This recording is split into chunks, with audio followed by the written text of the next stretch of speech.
What is up, Ravens flock? This is Believe in Ravens podcast. Daniel Wilcox and Matt Trigger. This episode is brought to you by Bet Online AG. We have a very special guest. We have the man himself. He is the man in the Ravens organization. He is the general manager of your Baltimore Ravens, Eric DeCosta. Eric, thank you so much for joining the show. Oh, you're welcome, guys. I'm happy to be here. I've known Daniel for many years and saw him this weekend, and I learned about this podcast and had to be on it. Hey man, I tell you what, E, we can't be more appreciative than we are right now to have you on, man. It's super exciting. We've had some great guests this year, but E, you may be the top right now, so thus far until somebody take you off the top seat. So we'll jump right in it. I've been on E ever since I got to Baltimore in 2004, and when I got there, Eric was a young guy. I think he was actually the Turk. I think if I remember correctly, he was saying, "Hey, bring your playbook" when he first got started.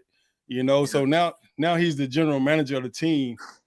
First, give me a little bit of experience about you being the Turk, getting your first start here, and how did that feel?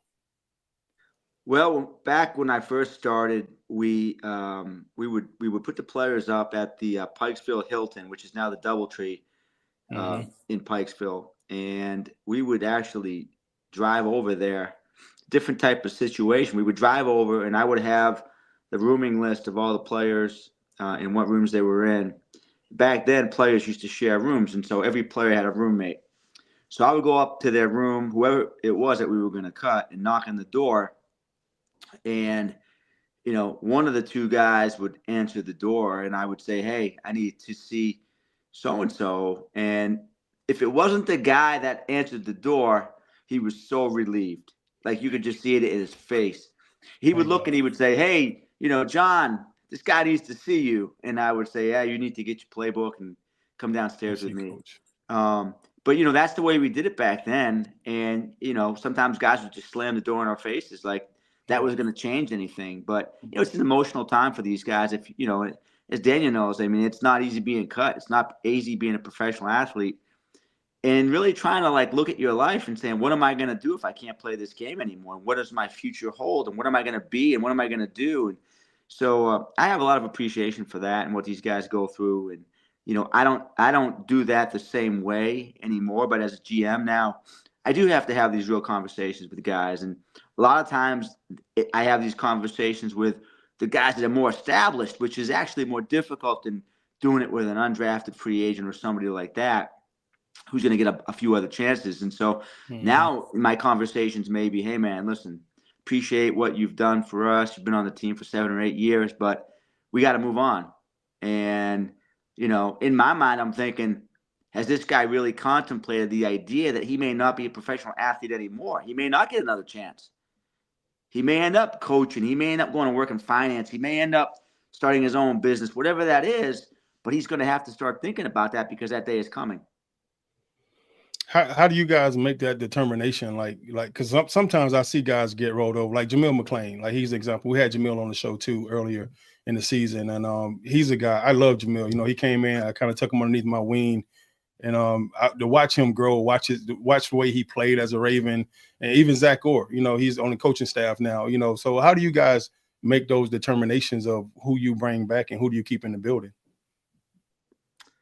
It's really about, primarily three things. It's can they still play the game at a high enough level to present value to the club, to help us win games? Two, can we afford the player? Is he playing, up to what he's being paid? And what does the team look like if we don't have the player under contract anymore? Because in some cases, as you guys know, we're a salary cap league. We're bound by a hard salary cap that other sports aren't bound by. We have to make tough financial decisions. And then the third piece really is, does this guy have the type of character, integrity, behavior, leadership ability, dependability to be on the team? And in some cases, you guys have seen that, we got to make a hard decision. And it's basically, this guy doesn't fit. This guy doesn't fit the team. He doesn't fit the locker room. He doesn't have the right character, the right dependability, durability. He's been hurt. His body, maybe he's got an injury. We went through that with Zach, and Zach ended up having to retire from the game. It wasn't a choice that we wanted to make. Zach was playing at a very high level and had a serious neck injury that wouldn't allow him to play the game anymore. And so sometimes that decision gets made for the player. It's not made by me. It's made by God, really, who makes that decision. True. I hear you. When did you decide you was that you wanted to be a GM? Like, did you just keep getting elevated throughout and it just happened? Or did you know like early on, like, I want to be a freaking I want to be a GM? Yeah, I mean, I knew from the time I was a kid, really, I was just always so fascinated by the idea of building a team. And so I grew up a football fan, huge football fan, huge baseball fan. I played football, played baseball, played in high school, played in college, played D3. But, I mean, when you're a 5'9", 200-pound safety who runs a 4.8, you're not going to play in the NFL. And so, but I have a passion for the game, and I've always felt that, like, I had the leadership to run a team and the eye to scout. And so for me, I grew up a Cowboys fan, and the Cowboys in the 70s were known for being the most innovative scouting team in all the sports. They had Tom Landry was the head coach. Gil Brandt was the player personnel director. And the GM was a guy named Tex Schramm. And the Steelers and the Cowboys did a remarkable job of scouting players and finding talent all over the country. And me being a Cowboys fan, I would always imagine myself someday, being a GM and running a team and finding the players and managing the salary cap and working with the coaches and getting to know the players and finding the right culture and building all that to win a championship. And so, some guys want to coach. For me, it was always more like front office. That was really what my drug was going to be. Well, I tell you what, man, just sitting back watching the teams over the last years, ever since I think it was what, 2018, 2019, I think. When did you take over? 18, 19? 19. I came down and did the player personnel internship with you, and just seeing you at the helm for the first time and just kind of seeing you work through things and looking at where the team has evolved to. It's officially your team now. 100% yours, man. When I sit back and I watch the team that you have put together, it's absolutely phenomenal. Like, it's like every single player, every single position is absolutely stacked with talent. We're loaded with talent. Like, I mean, everybody going to have these little tweaks and things that they can improve on and get better as players, but you have done a phenomenal job, Eric, just finding players and bringing them in and to fit it underneath that salary cap thing that you was talking about. So, I take my hats off to you as far as that. Matt, I know you got a question. Matt, go ahead and shoot your question right quick. Yeah, another one popped up when Eric was just talking a couple of minutes ago. When you were the Turk in the beginning, as Daniel put it, who was the hardest cut for you in your career early on? Who was the guy that you really did not want to have to walk up to and say, "Bring your playbook"? Other than this guy over here. Go ahead. Well, I didn't have to cut, Daniel, fortunately, but I would say this: like back then, we were starting out and we were just trying to find good players, and I can't really think of a guy back then that that I had to cut. But I'll tell you, as I've gotten older and built relationships with guys, and become friends with guys, and I'm talking about like excellent football players, it's challenging. And to call a guy like Tony Jefferson, who I'm friends with, and say, "Hey, Tony, let's get together," and you're not going to make this team, or to call a guy like Eric Weddle and to say to him, "Hey, Eric, listen, man, I got to cut you. I don't want to cut you, but we need the money, and I can't pay you anymore." Those are brutal conversations to have. And, it's hard because I care about these dudes and just I have a love for these players. And, the hard part for me is people think maybe that I'm like some stone cold assassin, but I tell you, like, I love these players and I'm an emotional guy, and you build relationships with them. And it's a hard thing for me. Like, I don't sleep when I have to do something like this. And, I pray that I'm going to say the right things and do the right things to handle it the right way. And, but it's not something I take for granted. It's not easy to do. People think it's easy to fire somebody. It's not. It's horrible. If you're a good person, it's a horrible thing to have to do. And I appreciate what these guys do, how they put their bodies through what they put their bodies through, the pain that they have to suffer with when they retire, being away from their families, all these different things. And to tell them, hey, you can't play this game anymore for the Baltimore Ravens, that's something I take very, very seriously. I can imagine that telling some guy that, telling a guy that his dream is over, at least here in Baltimore, has got to be tough. And that's kind of leading into what, I wanted to ask you next. The roster has such turnover year after year, and we saw how things ended last year, unfortunately, and a lot of guys didn't come back, and you had to make some certain decisions. What was the thought process going into the 2024 offseason to really focus and build this team to get to the Super Bowl? Because that's the vision for you. It always has been the vision for you. And a center around Lamar Jackson, obviously. Where did you see this team going after the AFC Championship game? Well, last year's team had tremendous depth. We had players that weren't starting that were like excellent players. And so when one guy would go out, we could replace these guys. I mean, if you think about our secondary last year, we were pretty stacked. I mean, we had Geno was a backup, Geno Stone. Yeah. We had Darby, he was a backup. We had a rotation with Clowney and Van Noy and with Owe and all these guys. And we kind of knew that like this would not be the case this year because Lamar's contract was going up. We have some other big contracts. We're trying to get Matabike signed. We needed young guys to play, and we were going to have to make some sacrifices. And so, looking at it, as hard as it was, we made the determination that we were going to have to move on from Kevin Zeitler, an excellent player, a Pro Bowl guard, Morgan Moses, just a true vet, tough, smart, gritty. I like Morgan. And we had to move on from some of these guys and had to play with younger players. And as hard as it is, we trust the process. We trust our scouts. We believe in what we do. And in our minds, we felt like we would have to maybe take some lumps early on. But down the road, we would be able to build a team again with some younger players, save some money, and really develop.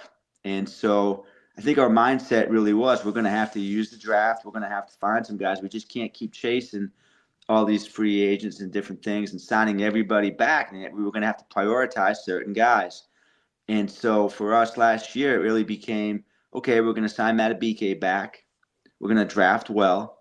And maybe we have enough money to sign one splash guy. And if we sign one splash guy, who's it going to be? How much impact is he going to have? And is he going to fit our culture? And looking at it, there was one guy that really fit the bill, and that was Derrick Henry. And we felt like if we had Derrick with Lamar, we would be, I don't want to say unstoppable, but we would be very, very tough to defend. That's what Daniel said. We got a double-headed dragon out there right. that teams just can't account for. And so we decided to spend whatever money we had on Matabike and Derrick Henry. And it hasn't been perfect. Our depth has been challenged at times. Mm-hmm. I'm proud of these guys that have had to play. The guys like Rosengarten, Falele, guys like that. Stepped up. Nate Wiggins, guys who stepped up and played well. We don't have quite as deep a team, but I think this is a team that scares a lot of people. It doesn't feel that way at all. Yeah, I'll tell you what, man. I look at the roster up and down. There's a lot of guys that haven't, just went out and killed thus far this year, but they're there. We know they're there. We know they're capable of playing, and they're talented guys. So it feels like we're deeper than we are. Yeah, we struggled early in the year defensively and stuff like that, and lost some games we probably shouldn't have lost. But I mean, hey, that's going to happen in this league. Everybody has NFL guys. When I look at this team, man, from last year to this year, man, it's absolutely a stacked, loaded team, and you guys are primed for a Super Bowl. We're knocking on everything that the Believe in the Ravens and the Baltimore Ravens will be in the Super Bowl this year. We can't wait to see you guys get there and cross the line, man, and the confetti fall down on your face. Eric, it'll be your first Super Bowl as the GM. And to be honest with you, man, I can't think of a more deserving person. I think I told you the other day on the sideline, I can't think of a more deserving person that could have got this position. You waited patiently. You waited patiently. You worked your ass off. You did all the little things. And I remember you saying something. It was something about having a growth mindset, if I remember correctly, and having everybody around you have a growth mindset. And even in that moment, I felt like this is so different from what I thought it was being on a player personnel side. And I'm listening to you talk, and I'm honestly understanding now that you guys don't go out and scout players. You guys are actually casting players. You're looking for guys that fit in the locker room, that fit what play like a Raven, believe in the Ravens, really feel like, like this guy has to feel like he's a good fit personality wise, ideal wise, mindset wise. Everything has to click for you to feel like safe enough to bring this guy into your locker room. And of course, you're going to lose some. You're not going to be perfect 100% of the time, but you guys have done a phenomenal job, man. Hats off to you guys. Well, thanks. Danny, we've been blessed to have a lot of really good players and good people like you. And, what I love about somebody like you is your story. And you're a Raven through and through. And as you do this thing for a long time, you start to get the mindset of what you're looking for and what it takes. It is not just, can the guy run a 4.4? Can the guy jump and catch and all these things and block? Right. Is he tough-minded? Can he handle adversity? Has he overcome things in his life? Does he have leadership ability, whether it's leading by example or vocal leadership? Is he durable? It's all those kind of things too. To take care of his business. Does he learn from his mistakes? Is he a good teammate? Is he selfless? Does he do things in the community? Like, it's all these different things. 100%. And so as you build that menu of things, it becomes easier to find those things that are most important. And you train your scouts, as you know, Daniel, you work with us. We train our guys. We develop our scouts. And I think they're the best in the business, and they help me build the team. I agree. I think they're the best in the business, too. And you guys are doing a hell of a job building the team. I can't wait till you hoist that Super Bowl trophy, man. I'm looking forward to it. Hey, I know I don't want to take up too much of your time, man. I know this show is a 30-minute show, but I appreciate you giving us the time that you have. If you have more time, we'll take it. If not, then we want to let you go right now so you can get dinner with your wife and the kids. Well, I appreciate it, guys. I'm going to hit it, but I'll tell you what, if we make it back to the Super Bowl, we'll do a show down in New Orleans, okay? I love it. We'll hold you to that, E. We'll hold you to it, man. Right. Thanks so much, man. We gotta get you a Super Bowl chain, though. We gotta get you a Super Bowl chain for the show. Let's do it. I'll wear it. Hey, congratulations, man. Keep balling. Thanks, guys. Good luck. Thanks, Eric. Well, there you have it. We had Eric DeCosta on, Matt. Now we can talk shit all we want. Let's have a great time talking about all the stuff that Eric was talking about just now. So I want to start from the top, bro. He was talking about being a Turk, right? Now, can I just say I'm drenched in sweat right now? Yeah, man, that's good. I'm glad you're drenched with sweat. Sometimes it's good for big guys to be nervous. Oh man, oh my Lord. When he was the Turk, he was low on the totem pole. So that's almost like entry level stuff, right? So he never gets to actually cut somebody. You asked him a question about who he cut. He was like, "Well, there's nobody I cut." So he was basically saying that it wasn't me that actually cut him, right? So he has to go get him to bring him to whoever it is. The GM, like Ozzie Newsome or Eric DeCosta, he has to go. Back then he was a young guy. He had to go bring him to Ozzie, and Ozzie would be the guy that'll sit down and tell the guy, hey man, we appreciate you being here or whatever. You did great, had a great camp, man, but we got to let you go. And Ozzie played the game. He played the game for a long time, so he knew how to do it. My first experience being cut, it sucked. It fucking sucked. When I say it sucked, man, absolutely. Like I remember being in my first training camp in New York with the Jets. Herman Edwards was my head coach. I hurt my calf muscle the first week of camp, and I really hurt it back home running in Atlanta. I was doing the workout they gave me, I running around the track, and I felt something pop, and it didn't feel right. So I started, jogging the rest of the way, finished the run, and then I stopped. I walked the lap, and I did another lap, and I felt it. It felt like I had kind of tweaked it or something, and it was irritated. So I came home, rested for the rest of that week. I had to report to training camp the following week, and I felt good. So I went out there, I was running around, and I felt that same exact pop again in my calf, and I partially tore my calf muscle. Ooh. When I did that, look, Matt over there doing this. Come on, man. Just keep talking. Come on, stop. I partially tore my calf muscle, man, and so they told me I was going to be out for like 3 to 4 weeks or longer. I was going to miss all of training camp. This was the first week of training camp. Not mini camps, not OTAs, but training camp. The season about to start in 4 weeks, 4 or 5 weeks, So they cut me, and the crazy thing, when they cut me, like it was the day after I hurt my leg. I went to treatment like 2-3 times that day. I was walking over from the cafeteria with my leg wrapped up, my calf muscle all wrapped up, and then Herman Edwards stopped me. The head coach, I'm a rookie from Appalachian State, and the head coach stopped to talk to me personally. Hey, Wilcox, come here. goes over to Herm. Herm like, hey man, how you doing? I said, I'm all right, coach, man. I hurt my calf, but man, as soon as I can go, man, I promise you I'm gonna be ready to go. He said, hey man, don't worry about it at all. No sweat. He was like, if you do half the stuff that you did in pads than you did out of pads, man, you're gonna make this team hands down. Like, just get better. I was like, all right, coach, thank you. I walked away from that shit feeling like, damn, Herm Edwards just told me I did good out of pads. You know, he want to see me in pads. I can't wait. You know, so I'm thinking everything good, man. I go to cafeteria, eat, come back to my room. There go to Turk. It was young Eric DeCosta, basically at the time. It wasn't Eric, but it was a guy that was for the Jets. He called me in, bring your playbook. Coach want to see you. Go up there, tell me straight up, hey man, you know, we gotta let you go. I hate that you got hurt. I hate you got injured. You know, it wasn't Herman that cut me. It was at the time it was Mike Tannenbaum. He was our GM. Okay. So he looked me right in the eye and said, we gotta let you go. It did, but he had no remorse. It felt like I was just looking into a blank wall, like looking at him. Just he had a normal, hey man, we gotta let you go. You know, unfortunately you got injured. Can't do it much when you got injured. You know, you can't do much while you're hurt. So we got to bring somebody in that can actually practice and stuff. So we got to let you go. So just go ahead and pack your stuff up and, you know, you're out of here. And it was pretty much like that. He's like, you need us to get you a flight or whatever. I was like, no, I got my truck. I drive back home. I got to drive my truck home. He was all right, cool. Shook my hand, sent me on my way. It was that clean. I went back to the dorm room at the time. We were staying on Hofstra University campus. That's where the Jets complex was. Mm-hmm. Packed my shit up, put it in the back of my F-150, my Harley Davidson, jumped on the road, drove 15 hours back to Atlanta crying like a motherfucker. You would have thought I was a 16-year-old kid in that bitch, like somebody just took my girlfriend, bro. As soon as I called my mom, I could barely see on the road. Mom. And then you won a Super Bowl a couple years later. Yeah, 2 years later. Yeah, 2 years later, you're on a Super Bowl championship team. For sure. Yeah, for sure. So I think things kind of worked out a little bit. I know it sucks getting cut, but it does, man. It's one of the hardest things that we have to deal with. Especially the older you get. Like he was talking about the guys that are older. Like it's hard to let those guys go. They got kids, they got a wife, they got when he was talking about Weddle and Zeitler and TJ and all those guys, right. You know, like he said, he's building a friendship with all of them. And I just met Weddle the other day, man. He's a cool guy. I had never met him before. Okay.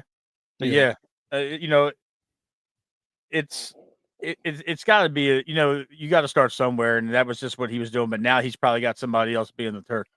I know he's. Yeah, I was the Turk. I was the damn Turk. When I came up there for the they made me be the Turk.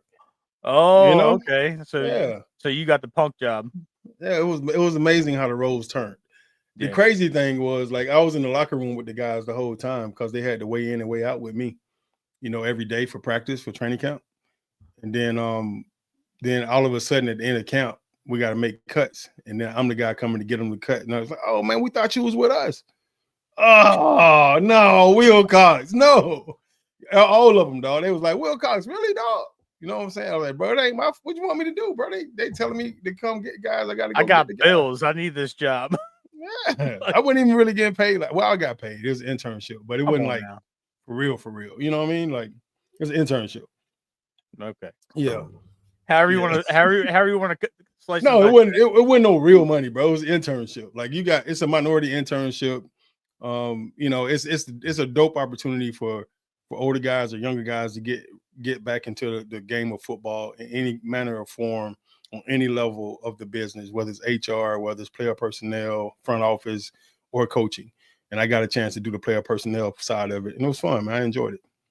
I'm sure. I mean, I'm just, I'm happy that Eric came on and gave us a little bit of an inside look to his thought process about just being the general manager and building the team after last year. For everybody that's watching, I've been racking my brain about this for 2 days, and I've been bothering D for the entire time. He laughed at me for a solid 5 minutes before Eric popped in, and I'm like, I couldn't eat, I couldn't do anything, man. This is. I don't think you thought I was for real at first, Matt. When I told you he was gonna come on, then I'm like, oh, okay, yeah, cool. Like, we'll get DeCosta like in March, and he's like, no, Wednesday at 7:30. I'm like, there's no way, and it just so happened. But just seeing how he was, deciding on who he wanted to cut and who he wanted to let go and what big name free agent he had in mind, and the fact that it was Derrick Henry, and we're now seeing the fruits of the labor of the tough decisions, and we're 2 games from the Super Bowl, and Derrick Henry is along with Lamar Jackson. The whole offense is carrying the squad for the most part, but Derrick Henry is the guy right now, and it's impressive to see that Eric was like, "This is the guy we need," and he's here. I wanted to ask him at that time, like, why Derrick? Why not Saquon? But I didn't want to put him in a predicament where he had to say, this is why, and that's not why. You know what I'm saying? Like, he may end up, you never know. Saquon may be here next year. you just never know. Well, here's the thing, though. Here's the thing. But in the pre-show, he said, if I don't like a question, I'm just not going to answer it. So he wasn't going to answer that. Right. That's where we are with that. But it's really crazy to talk to. It's different talking to somebody that's retired and was in the position before, but somebody that's actively there while still prepping for Buffalo and prepping for Kansas City or Houston, and then all the way to New Orleans. And that New Orleans comment had me stuck. So I was stuck. That's when the sweat started, but like profusely. But I'm glad you got a joke, a nice little chuckle out of that. I'm real happy you got it. No, you funny to me though. Oh, I'm glad. I'm so glad I'm so funny to you. No, I'm you so glad funny, I'm funny to you. You're so funny, dog. Like I can see myself right now. Like That's why I started the show off just asking questions at first, because I knew you was going to take you a little while to calm down.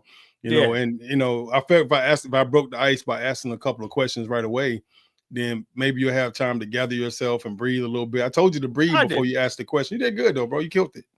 I'm proud of you, man. I'm proud of you. Thanks, Unc. Appreciate you. You're welcome, bro. Nephew. Yeah, man. It was really interesting to see just from the man himself, because he doesn't do this for a lot of people, and the fact that he did it on the strength of you is incredible. But I agree. I was not Ray Lewis. I was not Ed Reed. I was not Terrell Suggs. I'm not a Hall of Famer. I'm not in the Ring of Honor. And sometimes it's hard to get my own teammates to come on here. That's the crazy part, Matt. But then you can get the general manager or your former head coach to show. You know what I'm saying? Like, that's crazy to me. That's crazy to me. Yeah. I'm glad Todd Heap came on though. Terry Jones said he's going to come on too. You remember Terry Jones? Yeah, Terry. He was a tight end. Yeah, that's my dog. I got to get all the tight ends. I got to get Darnell Dinkins on, Quinn Sipnewski, Terry Jones. I got to get all of us on here, man. I need to just get them all on one show. Heap everybody. Just bring all the tight ends on at the same time. That would be dope. That's gonna be real fun to moderate. But yeah, we also got a bunch of boxes up here, a bunch of little boxes that everybody has. We are, while we're live, I'm letting everybody know it's going to be either tomorrow night or Friday night. Brendan Ibedejo from the Super Bowl 47 team is going to join the show for our official Bills preview. But we can kind of talk about that for a couple minutes. This is a big game in Buffalo. Things are getting a little dicey on social media right now between our fans and their fans. There's a lot of trash talking going on, a lot of unsavory things being said about Lamar Jackson, some along the racial barrier, and it's just getting kind of ugly. So I've kind of stayed away from it for the most part the last day or two. It's getting kind of a little tense over there, but I think this is going to be a good game. I think this is going to be one that we're going to win, and like Eric said, I fully expect us to be in New Orleans to win our second Super Bowl there, and I believe that we're heading there. This is our year. We've talked about 12s. We talked about Jacoby. It's meant to be. Everything's just, I think our stars are aligning. And Daniel, I checked the weather, man. Buffalo, it's going to be -1 at kickoff. And they're calling for lakefront snow. So I want no parts of that. Not even in the stands. Good luck to the people that are going. Are you going, Matt? Good luck to you, Matt. Dress warm. You got to dress like a polar bear. Up in the air. You up in the air right now? Up in the air, but not me. I'm on the ground solid. I'm not going. It's gonna be -1 around kickoff, and this is a game that we might see Derrick Henry carry the ball 30 times and punish these boys. I know that we talked on Monday night with Mitch about size and speed and all that stuff. And these guys aren't going to lay down for us. But I think we're going to put them down. Yeah, we wouldn't want it any other way, Matt. Shit, we want them to bring their A game. We need that. We need the best version of Josh Allen. We need the best version of their entire team, and we need to go put our best version of ourselves out there. We're not asking anybody to lay down for us at this point. We want your best effort because we're gonna give you ours. That's what it should be. Absolutely. But we're at the 30-minute mark. That'll do it for the live show. Thank you, everybody, for tuning in. Thank you for all the commenters. I did see everybody, supporting us throughout the show. We will be back with Brendan Ibedejo either tomorrow night or Friday night for our official Bills preview show. We want to thank Eric DeCosta again for coming on. I know his wife Lacey is a big supporter on social media. Lacey, we hope you saw this as well. And Daniel, Absolutely. That'll do it, man. This episode's been brought to you by Bet Online AG, the #1 most trusted source in online sports wagering. You can find them online at betonline_AG on all social media platforms. Daniel, where can everybody find you that is watching live? Hey, please go to @CoachWilcox on Twitter and Daniel.Wilcox on IG. That's Daniel.Wilcox on IG and @CoachWilcox on Twitter. I'm sorry, X. And you can find me on Instagram at mtrig89, X at mtrig_BIR, and on Facebook, just look us up. We interact with all of our listeners and our fans. Thank you guys for joining. We will see you guys this week. Mm-hmm. Daniel? Bird gang. Let's get them.